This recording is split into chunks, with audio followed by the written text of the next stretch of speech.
It is my great pleasure to introduce our next speaker, Brazilian neuroscientist Miguel Nicolelis. The range of his scientific contribution is amazing. He worked on fundamental aspects of how the brain works, and he also contributed to our understanding of neurological and psychiatric diseases such as schizophrenia, epilepsy, and Parkinson's disease. But he's most famous for his works in brain-machine interfaces. He demonstrates how flesh alone can control robotic arms and other devices. Welcome, Miguel.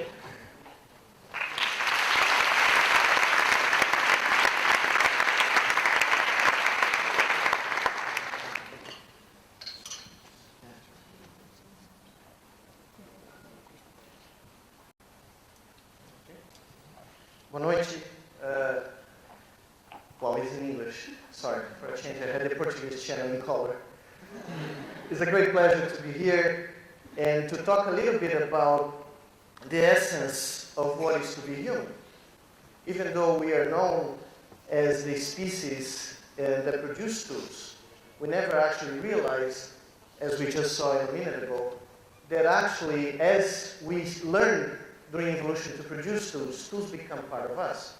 They are basically assimilated, as you're going to see, and as you saw in this brilliant presentation before, how, as a species, we are not only tool makers, but we are basically eager to assimilators.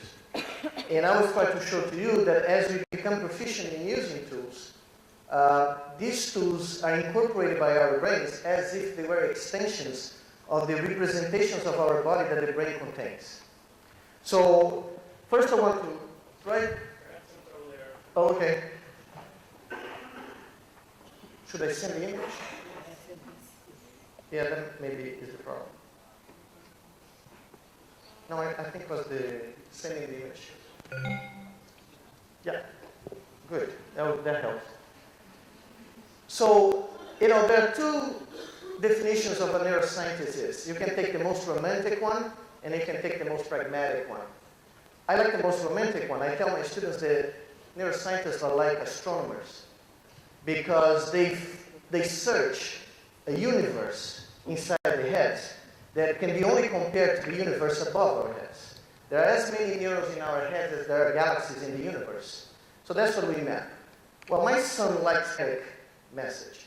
He calls neuroscientists weathermen because we search and we run after storms, brainstorms. And this is an image, the first time we actually recorded a brainstorm. We all talk about brainstorming. So I'm going to show you first the image, 10 seconds of a thought. These are 100 neurons from a monkey's brain while a monkey was trying to decide whether he should move a hand to the left, to the right, or ahead, given a color that he saw. And if everything works, I'm going to introduce you to the sound of a brainstorm. That's how 100 neurons sound.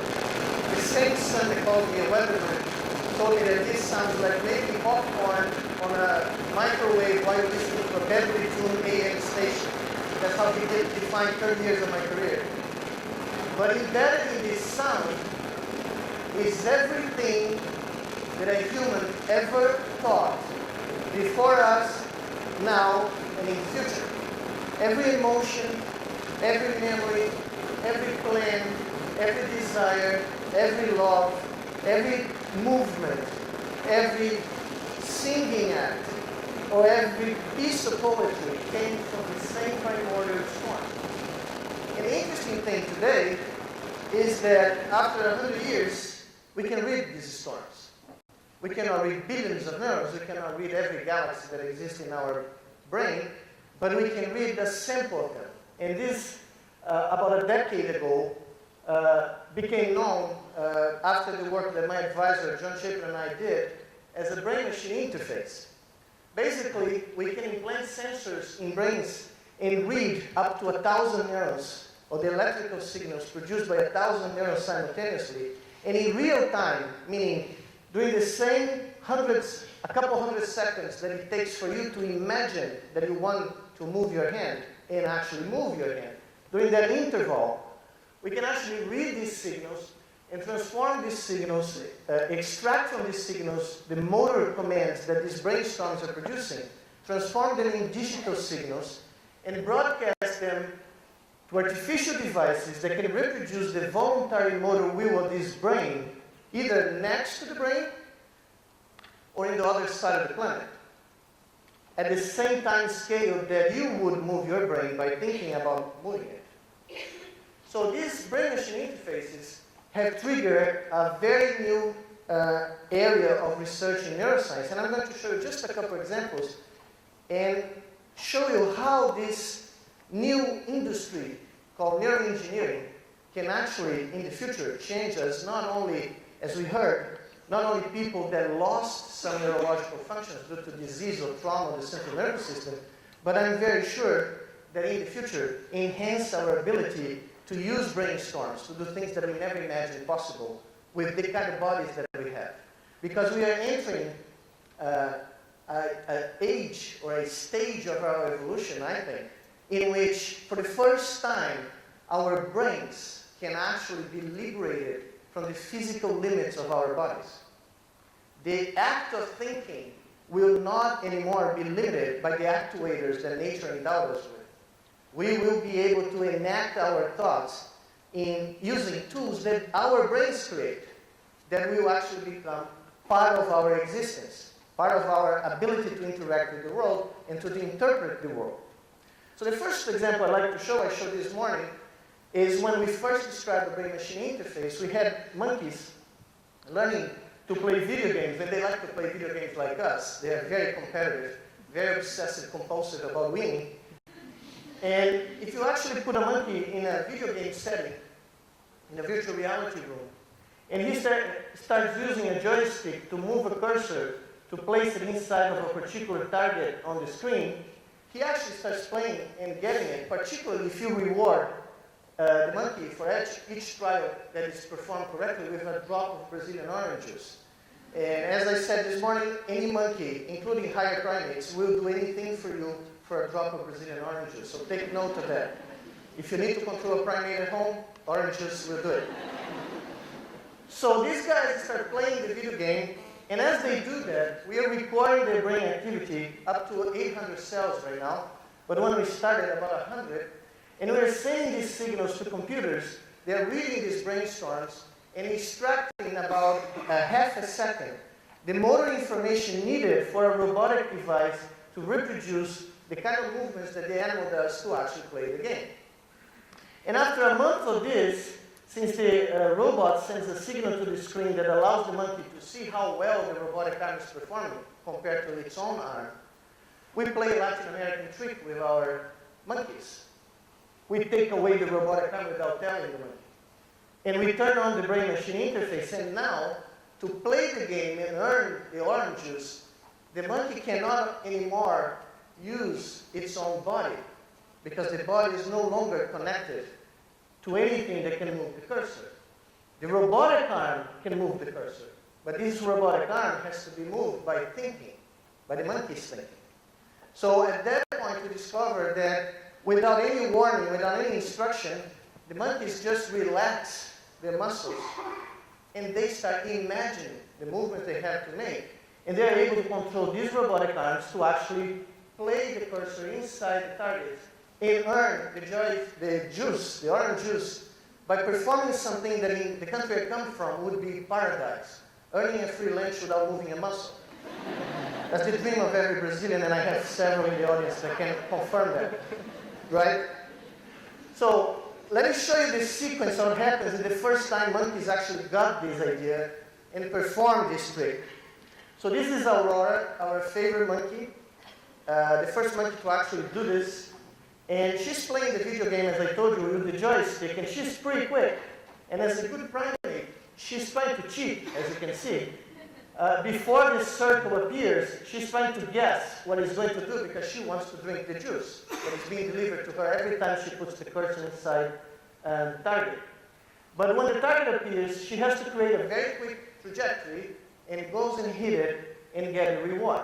Well, a few moments after this video was made, we actually played the Latin American trick and took away the joystick, turned on the brain-machine interface, And what you're going to see is the first time a primate brain was liberated from a body. Because all the trajectories now of this cursor are being created digitally directly from the brainstorms that Aurora is producing to actually get the juice. She could have cared less how she gets it. She didn't even realize that there was a robotic arm actually doing the job of moving, and I'm going to show you in the next clip. But as you can see, even the cheating is there. So the motor intention plus the movements that need to be done to achieve a particular goal could be simulated with about 100 neurons out of about 100 billion that we have in our brains. Just in the motor cortex alone, we have 100 million as primates. So what Aurora basically did, without even knowing, was to basically take advantage of a robotic device that another primate created and control this device for brain activity and move this cursor to actually get the target. 30 days later, when this video was taken, she also realized that she didn't lose the ability to use her biological appendices.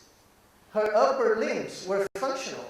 Her brain had actually learned to partition her attention and to play a game with a robotic arm controlled by her mind, while her biological arms could actually do other important things for a monkey, like scratching her back, scratching the scientist that is walking around her, grabbing other pieces of food that were placed around her, or even doing something behind her back. So, for all purposes, at this point, Aurora's brain had assimilated this third arm as an extension of the representation of Aurora's body that exists throughout the brain. That's our hypothesis. And this hypothesis amounted to something like this. If you ever had the opportunity as a neuroscientist, a Brazilian neuroscientist, to map the brain of the best football player of this side of the Milky Way, Pelé, of course. Sorry. Other guys can, I know. Eusebio is number third. Yeah. But if I could ever map Pelé's brain, what our theory suggests is that at the time I got to the representation of Pelé's leg, I would not find a leg alone. I would find the representation of the leg in a ball. Because for all purposes and means, to reach the kind of performance that this guy could achieve, 1,200 plus goals in 1,100 plus games, over 22 years of playing soccer, that ball was not an extraneous object anymore for that guy. That ball was an extension of that guy's foot, at least for that brain. So a tennis player, a good tennis player, when he's really proficient, he's not playing with a tennis racket. He's playing with an extension of his arm. And in fact, there's some proof of it. If you put a guy to play tennis, a good guy, not a weekend player, to play for an hour or so, and later you put this guy in the magnet, and you ask him to use the opposite finger to touch where he thinks his arm ends, he's going to put his fingertip at the end where the racket should be. And when you image his brain, you're going to get an image of that he's touching something that belongs to his body. So our sense of self, apparently, does not end at the last layer of epithelium of our bodies. Apparently, our sense of self ends at the last layer of electrons of a tool that we use under the control of our brains. We are actually what our tools do for us. We are a species that expand itself, or your sense of self, to the limit of what our brains can create in terms of technology. That's what this suggestion comes from this research. Well, if that's true, how far could I take a brain-machine interface? Well, NASA didn't take the proposal, we sent it to them, and in fact they wrote in the review of the grant proposal that the authors from Duke University should seek professional help.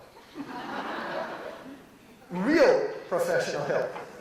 Because what we had proposed is to do a brain-machine interface with a brain on Earth controlling a rover on the surface of Mars, just by thinking. Well, since we couldn't do that outside the planet, we did a second best alternative. We had a monkey that learned to walk upright at Duke University on a treadmill. We proved that we could record the brain activity from the cortex and actually simulate, reproduce the locomotion steps of the monkey we send these signals to a very fast internet connection that unfortunately you cannot subscribe to.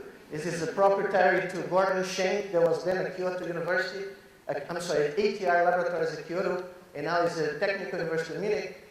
But the brainstorms that actually provided us with a snippet of the motor plan necessary for that monkey to walk were broadcasted in real time to Kyoto, where this guy, a handsome guy, CB1, the most sophisticated humanoid robot ever built, was in search of a fundamental partner. He had the mechanics to walk, he had the mechanics to stay upright, he could balance its body while walking, he just needed a brain. Preferably a female's brain. Because, of course, there's the desire of any primate cyborg to walk under the control of a female's brain. And that's what we did to CB1. We sent a stream of brain signals in real time. CB1, I will show you in the next clip, was able to walk autonomously. And at the same time CB1 was walking in Kyoto, the footage of the legs of CB1 walking were projected in front of Idoia, our monkey. And she was looking directly straight ahead, and she could see two legs walking. And every time the robotic leg touched the ground, she got a piece of fruit. She was rewarded by the correct footing of the robot, not her own. So when we actually decided to turn off the treadmill, and Idoia stopped walking at Duke University, she continued for an hour to keep CB1 walking as long as we provided her with the reward. Three interesting things happened at that point. The around-the-globe trip to send brain signals to Kyoto and make this thing walk, and the video footage returning to Duke took 20 milliseconds less than it takes for a brain signal to leave the monkey's head and reach her own muscles and make her move. So the Kyoto's robot foot was touching the ground in Kyoto 20 milliseconds faster than the monkey's foot was touching the ground at Duke University. A 15-kilogram monkey was controlling an 150-kilogram robot on the other side of the planet. So this is the maiden voyage of a humanoid robot walking autonomously in Kyoto under the control of a primate brain. It's not ballet, but it's walking. So, why all of this?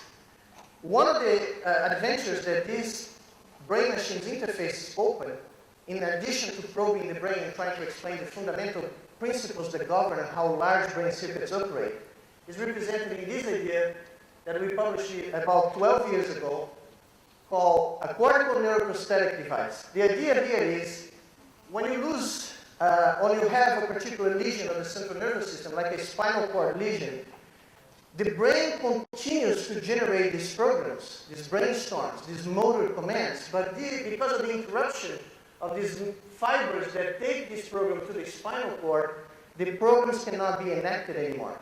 You can dream about walking, but you cannot perform the movements necessary for walking.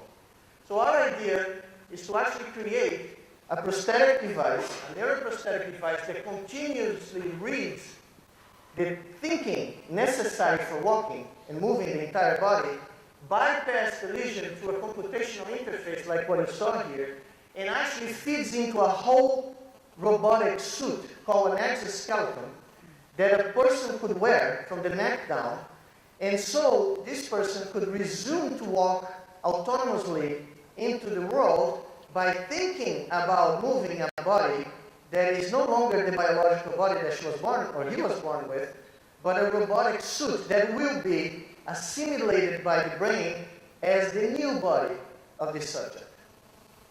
Actually, we are already working in a non-profit international consortium of research institutions led by Duke University, with the Technical University of Munich, the EPFL, two institutions that I'm going to mention in a second in Brazil, to actually build the entire technology. This is a CAD-CAM drawing by the same Gordon Schenck who built CB1 in Kyoto, now in Munich, who actually is building his exoskeleton. And one of the ideas we have for the first prototype of this new technology that we just proposed to the Brazilian government, and there was this morning when I had to make a call with Fernando somewhere here, he'll remember when I made the call, I just got the word that was approved by the Brazilian government. The idea is that in 2014, June 12th, at 4 p.m. on the opening game of the World Cup in Brazil, when the Brazilian national team takes the pitch to win the game, of course, next to it, we hope there will be a Brazilian teenager that was paraplegic until then, walking again to the midfield and kick the ball to open the World Cup, making the opening game of the World Cup in Brazil, in the land of football, a mega goal for science. That ought to change the image of the country.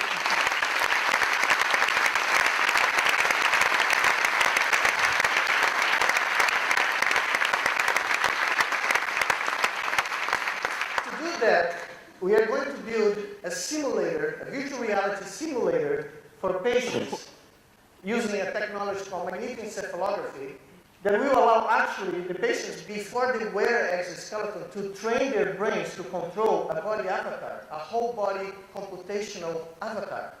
So they are going to basically do what Aurora did. They are going to imagine movements and use their brain activity, first non-invasively, to actually make or learn how to move a computational model of this exoskeleton.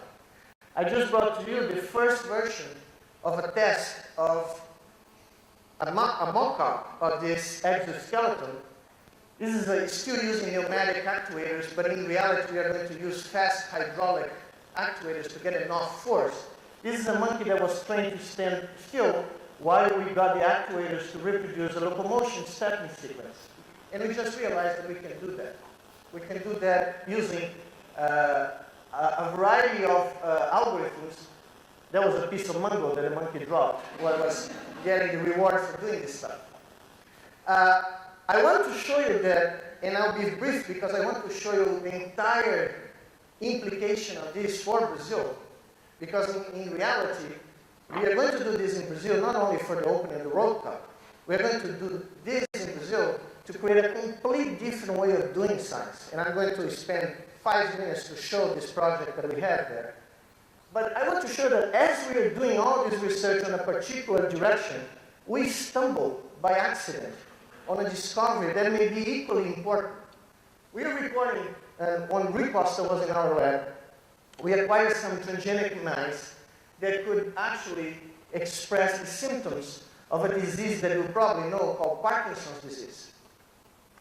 When we look at the brains of these animals, we realize by measuring the electrical storms produced by Parkinsonian mice, that they look like an epileptic seizure. They actually were identical to a chronic seizure. So like you see in movies when people start shaking, but a seizure normally stops after a few minutes. But in the case of Parkinson, it seems the system continues to express this low-level synchronous activation. And since I had studied this before, seizures I mean, I decided to do a very unconventional thing with my students there at Duke. We decided to create a stimulator on the surface of the spinal cord to send a signal to the entire brain to disrupt the synchronous firing of these brainstorms. It's almost like an orchestra in which every instrument was playing the same tone or the same note at the same time. That's what Parkinson's disease is.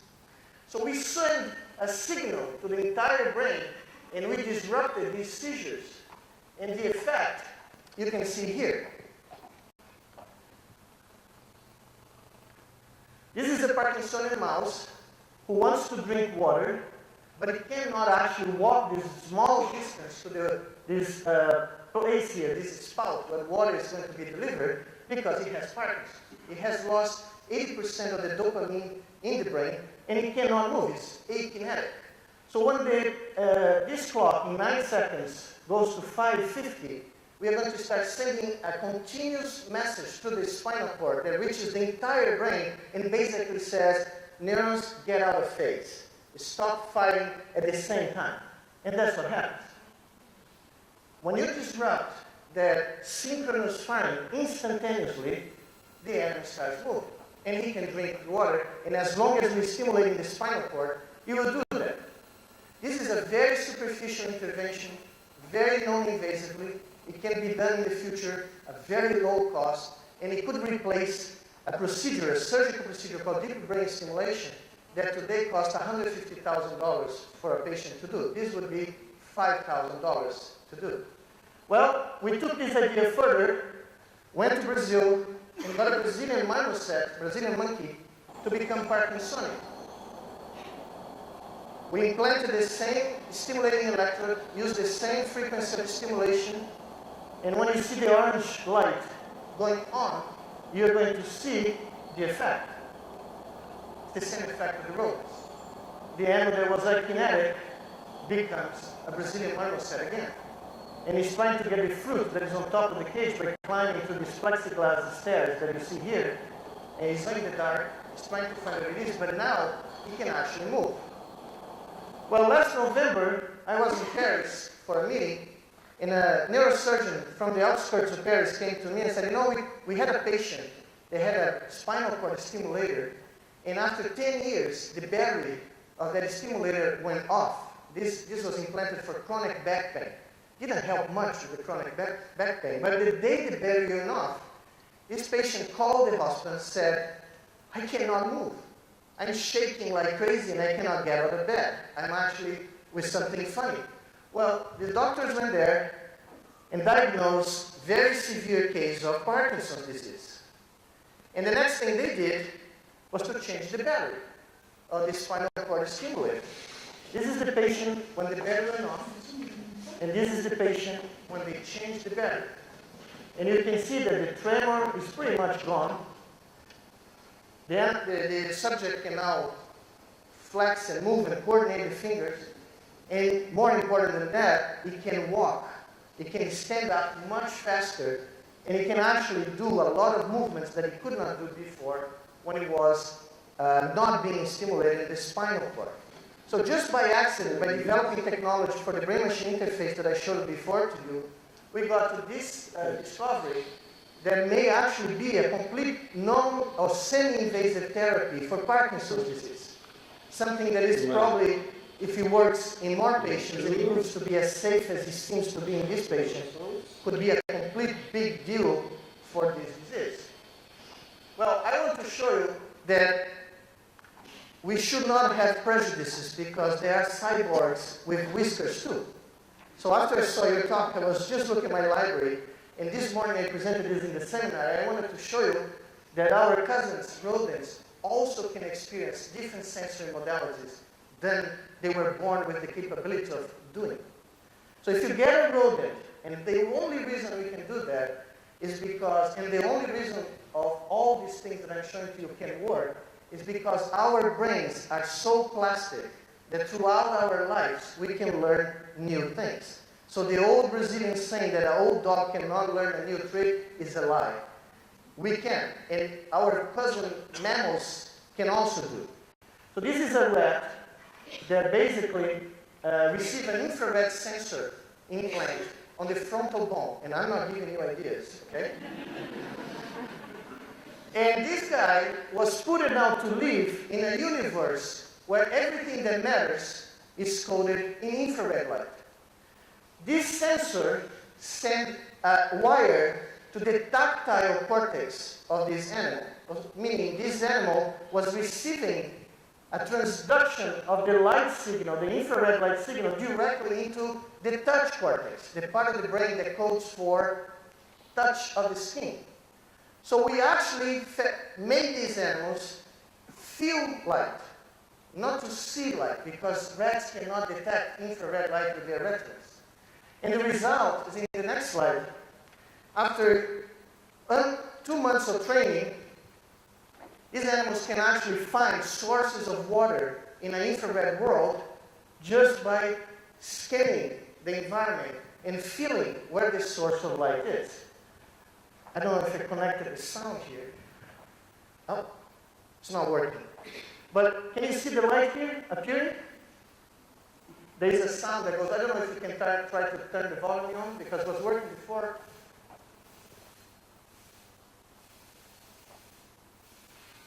Yeah, can you put it up? I'll start it again. Sorry.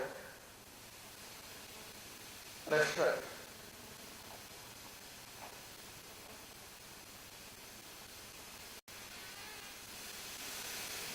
Something is not working. But what you see is, this is in the dark. This is an infrared camera. The only reason you can see the light showing up in one of the three ports is because we are using an infrared camera. Every time the light comes on, this animal receives electrical stimulation of the tactile cortex, the touch cortex, and it feels the presence of light in the environment. So it starts orienting its head to actually go towards this place and actually get the water that it needs, not by seeing the light, but by feeling the light. So that's how plastic our brains can be. Just because our bodies didn't have a receptor for infrared light doesn't mean that one day we are going to experience what it is to feel light.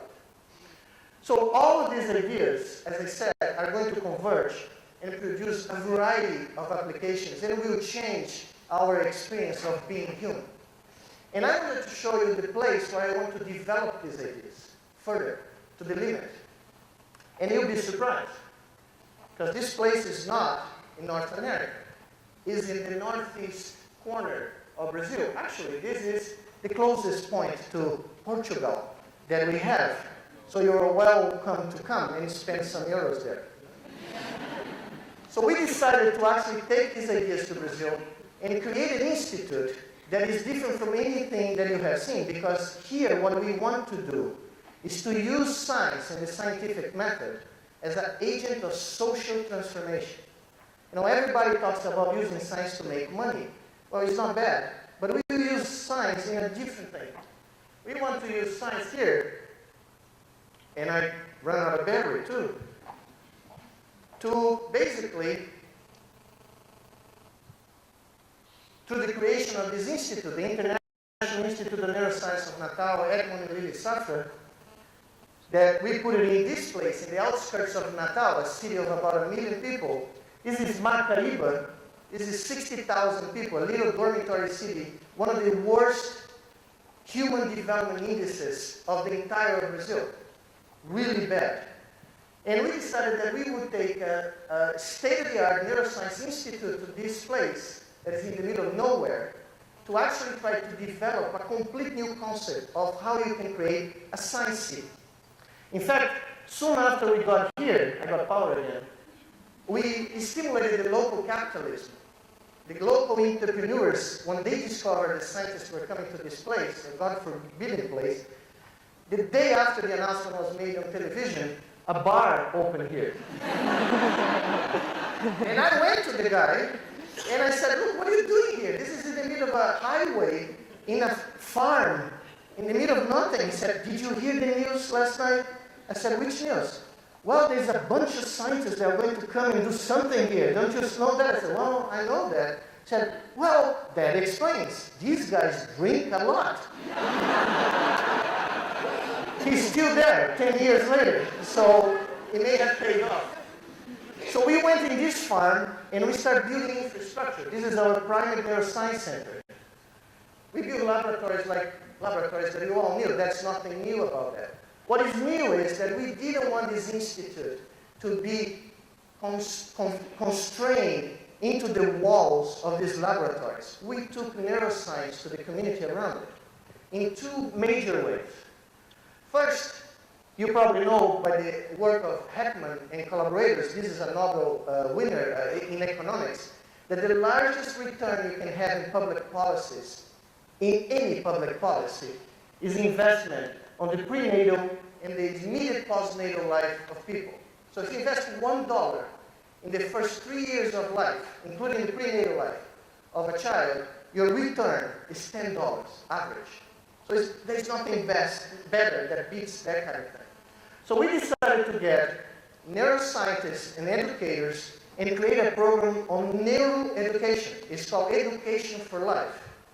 This program actually starts on the prenatal care of the mothers of our future students. Oops. So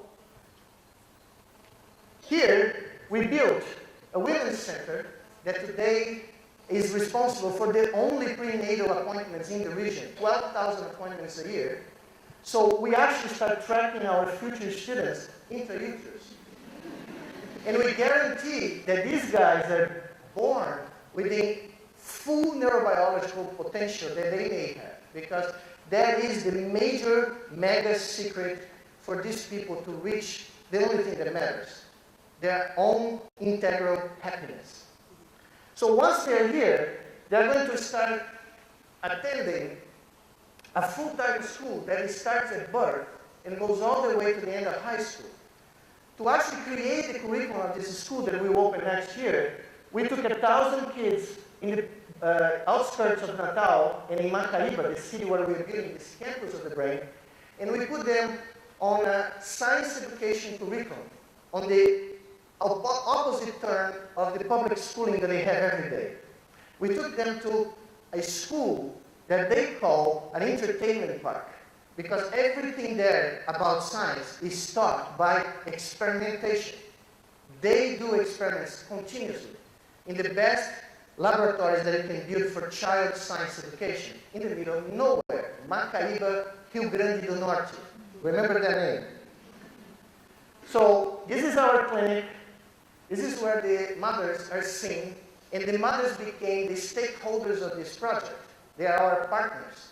They know that we are there for the long run. This is all for free, and this is the best prenatal care you can get in South America for free. The kids are born, and they go to this school. This is the school that we built as we're waiting for our mega school for 3,000 kids to be ready.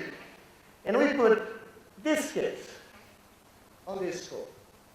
And these kids start attending laboratories of robotic, informatics, physics, chemistry, biology from age 10 to 15. Three times a week on the opposite turn of the public school. This is the worst school district in Brazil. Brazil has 5,000 cities. This is the dead last. When the Minister of Education heard where we were going, he came to me and said, "Where have you lost your prefrontal cortex?" Because this is the dead last school system of the country. Well, we went there, and we took these kids to basically build everything that they use in their experiments. These kids don't learn the Pythagoras theorem by knowing by heart what a hypotenuse and catheter means.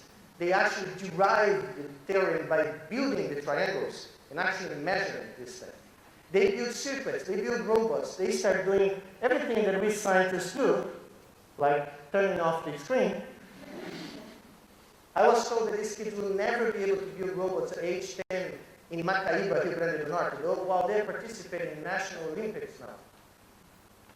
So chemistry, and after 3 years, they graduate from this curriculum. So our experience after 5,000 kids have went through this, you may have heard that. One of the greatest problems in the world today is that evasion of kids at high school level. Kids don't want to go to school because, let's face it, it's boring like hell, right? The evasion rate in Brazil as an average from elementary school to high school is 56%. In Natal, it was close to 80%. Well, our universe of students, after 5 years of this program, we went back to know what happens to them. Our evasion rate is 2%. So these kids are going to the university, and 27 of these kids are now TAs at age 16 to 18 at high school level in the Neuroscience Institute. They're recording neurons, like I do. They're actually plotting cells. They're publishing papers before they went to graduation, to university. So, thank you. These are 3 of our kids that actually decided to open their own company to certify oil from seed oils in the desert of the northeast of Brazil for potential sources of biodiesel. I didn't tell them to do that. They come up with the idea themselves. And this is these 3 kids operating. There are only 2 bench resonance machines in whole Brazil. One is at Embrapa, the public agronomic research laboratory of the country, and in Macaíba. And they're measuring what I just told you. So this is the campus of the brain that we are building. The first 2 components are going to be inaugurated next year, 2013. This is our 12,000 square meter Neuroscience Institute next to this school. So these kids are going to grow up next to scientists that will come from all over the world to work in this building that is not ready yet. It's getting there. It's not as beautiful as this one, but it's okay. We're going to have 65 laboratories. And interesting enough, the supercomputer that I mentioned to you, that was donated by the Swiss government to Brazil, that has the potential with the upgrade that we're getting from IBM to become the 6th fastest supercomputer in the world, is going to be in Macaíba, Rio Grande do Norte. So the fastest supercomputer in the world is Livermore Laboratory, somewhere in the middle, somewhere in Arizona. The 2nd, 3rd, and 4th in China somewhere. Shanghai, Beijing. One of these days you're going to look at the list, and number 6 is going to be a 1.2 petaflop machine in Macaíba, Natal. This is our school, and this is the overall design of the first knowledge island of Brazil, where kids will be able to be born in this campus and grow up to go into whatever they want to be, including if they want to become scientists, and be able to live around in the city of the brain and produce the kind of technology that I showed to you that may change the lives of millions of people. Thank you very much.